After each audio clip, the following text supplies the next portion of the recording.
Nah, salah itu harusnya itu dia pakai yang figur ya, bukan table, itu salah tuh. Ini figur 22/37.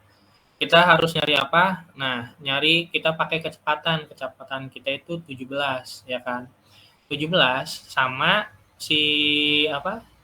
Si yang tadi kita itu kan dapatnya si UCS-nya itu kita dapatnya kan 92 ya kan 92,25 jadi kita tulis aja di sini review pakai shapes ya tariknya dari tengah 92 sekitar sinilah ya tengah-tengah oke sudah panen dulu warna merah oke kalau udah kita pakai kecepatannya berapa kecepatan kita kan tadi sekitar 17 ya V-nya itu 17 bentar kita cek lagi V kita itu berapa nah V kita itu 17 berarti kan 10 ini 12 15 sini 15 20 berarti kan 20 sini 18 sini 16 kan 15 16 17 berarti tengah sini nah ini kan nggak bersinggungan ya nilainya garisnya karena di sini nilai paling maksimumnya itu sebesar 30 nah di sini kan nggak bersinggungan nilainya teman-teman nah di sini kan nggak bersinggungan antara si bebannya tadi nilai 92 ini sama si kecepatannya nggak bersinggungan maka kalau misalnya kayak gitu ya udah kita ambil yang paling tinggi karena maksimum dari si UDN-nya itu 30 kg per milimeter jadi kita tulis 30 kg per milimeter nah semisal ada bersinggungan gitu UDN-nya dapatnya 20 ya udah tulis 20 kalau misalnya dapatnya 15 ya tulis 15 kayak gitu kalau misalkan lebih dari 30 atau nggak bersinggungan sama sekali ke atas, ya udah teman-teman tulis aja itu 30 kayak gitu. Kalau udah dapat, kita hitung CD-nya. Nah, kita hitung CD, rumusnya 1 tambah UDN U CS epsilon SP plus 1 gitu. Jadi sama dengan 1 tambah 30 bla bla bla bla, CD-nya dapatlah 1,3976.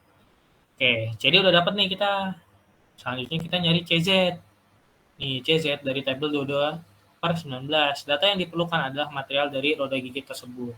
Nah, material kita kan ada alloy steel ya, kalau nggak salah.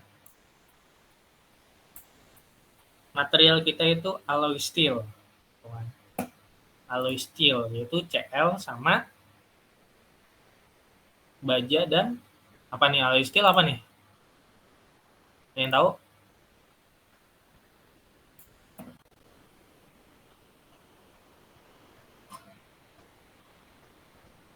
Nah, di sini 22/19. Untuk kombinasinya kayak gimana? CZ sama dengan 1 itu kombinasi ST. ST itu apa sih? Ada yang tahu? ST? Ada yang tahu ST itu apa?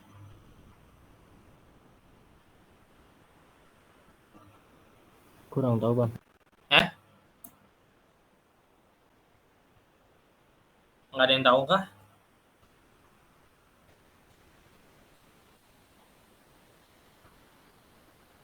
Halo, Baja Bang, baja. baja. Nah, kalau CL?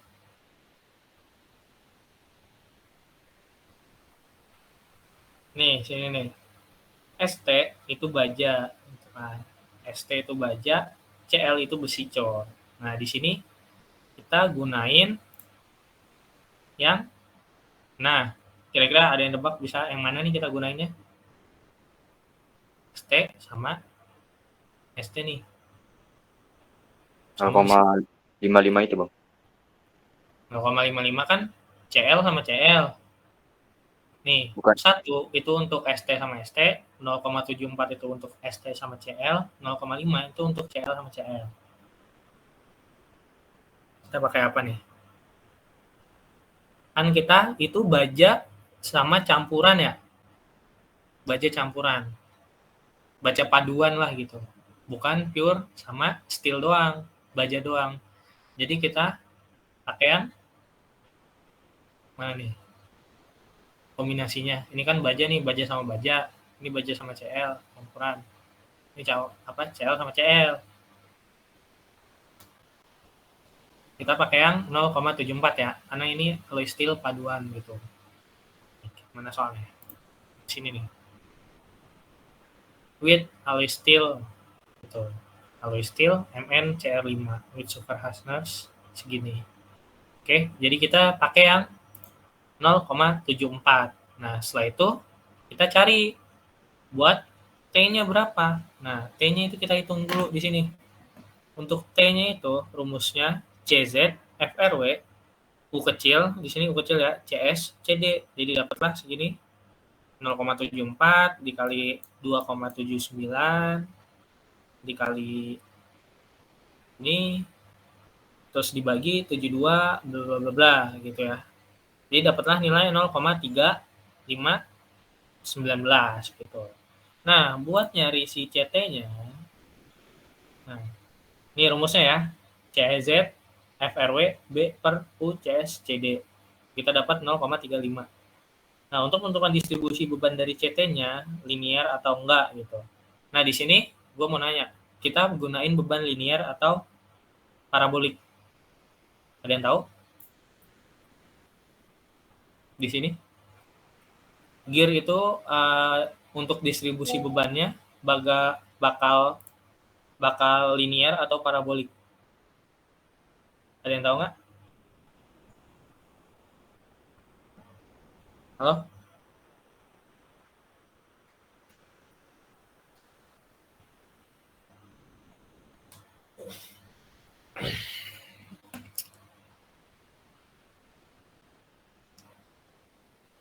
Coba gue mau nanya dong, nih beban linear itu apa sama beban parabolik itu apa sih?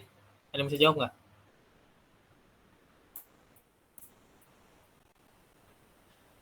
Ini biar nanti teman-teman nggak bingung pas ngerjain. Jadi teman-teman udah bisa tahu nih bedain beban parabolik sama beban linear. Ada yang bisa jawab?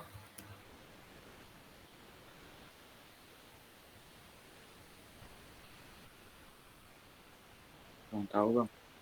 Hah? Ada yang tahu?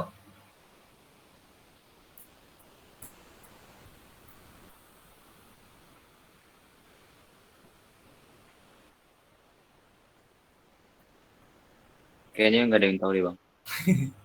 Aduh gimana nih? Emang nggak di pas MKLMS nggak ditanyain? Nggak ditanyain ke Pak Dimasnya? Aduh. Oke, teman-teman sini ya, gue jelasin. Jadi bedanya beban linear sama parabolik tuh kayak gimana? Oke, jadi buat keadaan beban linear itu untuk daya yang dihasilkan itu sama atau tetap. Jadi nggak dia kalau kita asumsikan sebagai sumbu itu beban linear itu sejajar atau paralel. Sedangkan beban parabolik itu beban yang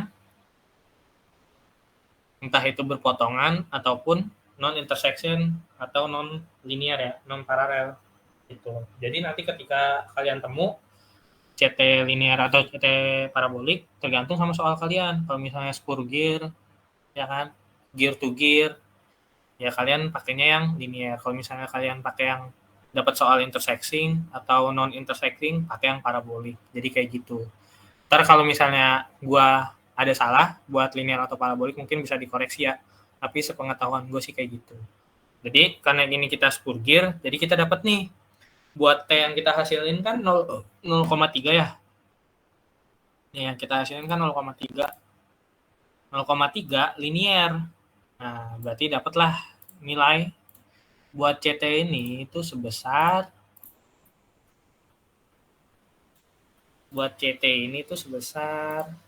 sorry. Wah.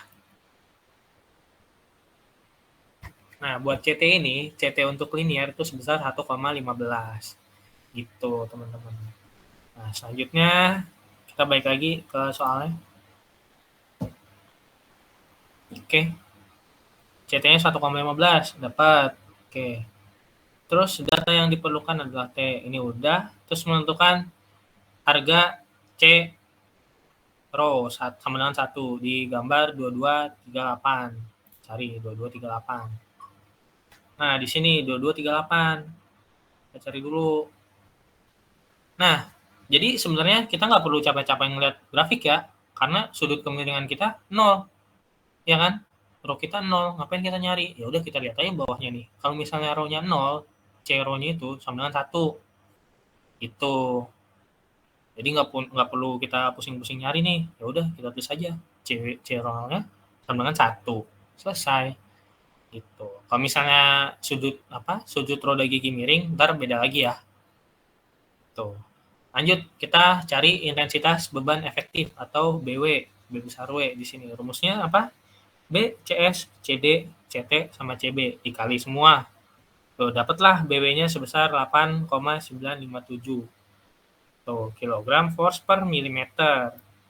Oke, udah. Selanjutnya kita nyari nih tegangan efektif dari kaki gigi. Nah, roda gigi 1 rumusnya apa? Z1, QW1, BW itu dikali semuanya. Dapatlah buat roda gigi 1 itu 113, sama buat roda gigi 2 itu 476,22. Oke. Lanjut, untuk tekanan kontak permukaan gigi atau KW. KW 1-nya itu berapa, KW 2-nya itu berapa? Itu kita hitung dengan rumus B besar W dikali YW1 dikali inersia atau rasio. Sorry, bukan inersia, ini rasio. Ditambah 1 dibagi si rasionya. Jadi kita masukin aja. Tuh. Lalu untuk yang KW2-nya itu BW2, nah YW1 itu diganti YW2. Jadi dapatlah hasilnya KW1 itu 25,614, lalu KW2 itu 25,614. Nilainya sama ya. Karena YW1 YW2-nya itu sama. Itu teman-teman. Oke, kira-kira ada yang mau ditanyain sini? Nah, di sini gue ngerjainnya sengaja, gue cuma nyampe nomor 9, step ke 9, biar teman-teman, kan udah gue ajarin nih cara step by step-nya, ya kan? Biar teman-teman cari nih untuk step ke 10, 11, sama 12. Biar teman-teman nggak bingung lah gitu. Yang penting step atasnya udah dibantuin ngerjain. Gitu. Nah, kalau gitu kita lanjut ngerjain yang ini ya. Oke, mungkin dari sini ada yang mau tanyain dulu sebelum kita ke tahap 10, step ke 10. Di sini ke step 10 gue nggak bakal ngerjain pakai angka gue cuma bakal ngasih tahu buat nyari nilai-nilainya itu kayak gimana. Oke, ada yang mau tanyain dulu sebelumnya? Izin Bang, izin bertanya. Ya. Terkait nilai F dari mana ya? Yang itu Bang, rasio kontak efektif yang 4, yang nilai G itu, yang F-nya itu nilai dari mana Bang? Nilai kontak step 4. Iya, rasio kontak efektif yang G. Yang G. Iya, pembagi. Yang F-nya itu nilainya dari mana? Oh, F-nya itu dari si kesalahan gigi maksimum atau F. Yang step ketiga yang huruf F. Nah, F-nya itu.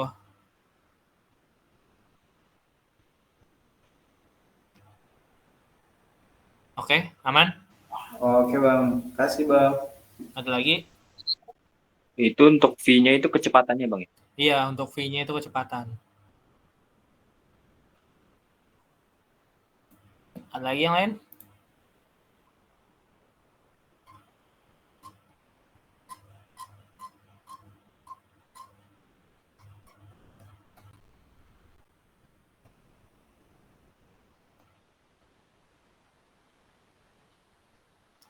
Oke, kalau nggak ada, gue bakal lompat ke ini ya, contoh soal yang ada di buku aja. Jadi nanti habis ini teman-teman coba cari tahu lagi tuh.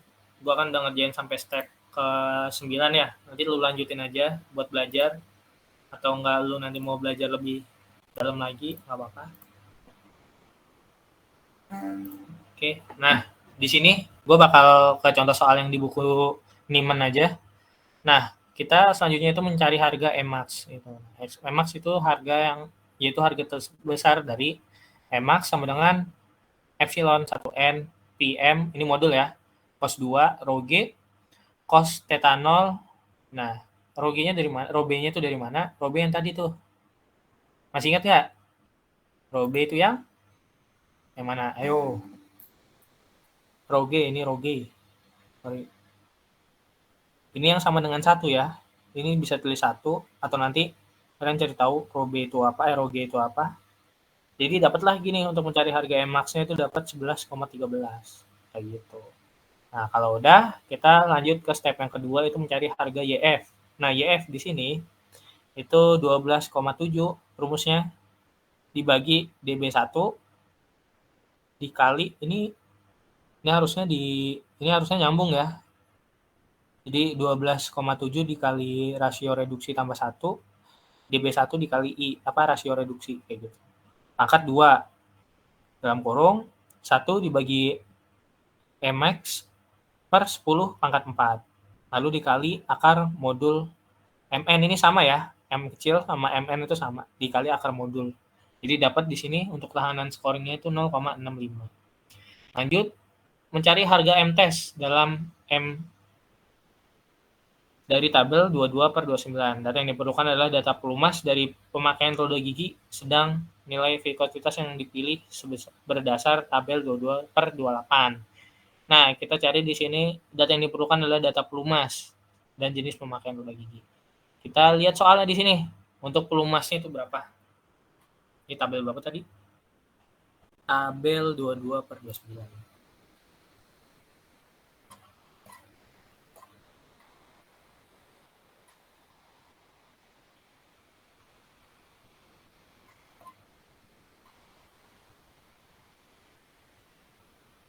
Nah, sini. Nah, di sini kan kita dapat itu nilai V-nya, V50 CST, ya kan? V50 ini nih, grade grade-nya itu V50 CST. Dengan nilainya itu 76. Kita cari dulu nih. Oh, sorry. Kita salah baca, harusnya yang 22/28 dulu. Gitu. V50 76. Gitu kan. Nah, di sini kita cari kecepatannya. Kecepatan kita berapa? Kecepatan kita kan di sini itu dapat V-nya ini tuh 2,24. Jadi kita pakai yang ini, ya kan? Nah, set. Nah, kita pakai 2,5. Nah, kita pakai yang 2,5. Sini V50. V50 2,5, 69 sama 138 gitu. Dari 65 sampai 138. Karena ini kita udah dapat ya, V50 itu 76, jadi kita nggak perlu pakai yang ini. Ini tuh range-nya 69 sampai 138. Oke, kalau udah, kita cari dulu, mencari M-test dulu. M-testnya yang tadi kita dapat 76 kan. Nah, selanjutnya nilai V-nya ini udah dapat, kita cari dulu sini. Pakai V grade-nya. Nah, CST-nya kita kan tadi 76 ya. Nah, 76 itu antara range 40 sampai 120. Iya, 40 sampai 120 CST. Nah, kalau misalnya di situ ditulis saya 85 gitu misalnya, ya pakai atas. Karena kita pakai CST yang tadi soalnya. Nih, kita soalnya itu pakai CST. Ya, CST. Jadi kita pakai yang bawahnya aja langsung. Yang CST. Jadi nggak perlu yang saya. Oke. CST ini untuk transmisi sebuah mobil. Udah pasti otomobil industri. Ya kan? Dapat nih segini. Nah, tarik dulu ke kanan. Nah, gini. Pakai merah. Nah. Oke. Dapatlah harganya. Ya kan? Dapatlah. Tapi karena harga V-nya ini jauh di bawah M, 4 meter per second, maka perhitungan SF tidak relevan. Karena harga K-testnya itu sangat besar. Jadi gitu. Jadi dapat nih strike-nya ya kan, M-test-nya kok gede gitu. M-test-nya ya kan, M-test buat strike aja itu 17,4. Di sini 17,4 gitu. Gedean karena jauh di bawah dari 4 meter per second. Gitu.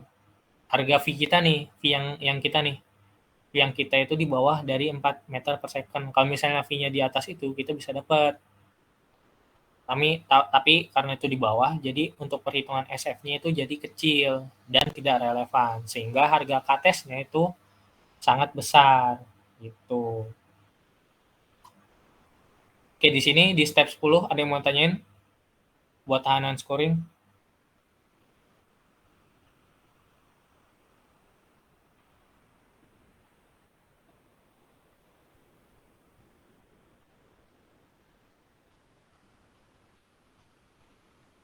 Halo? Nggak ada ya?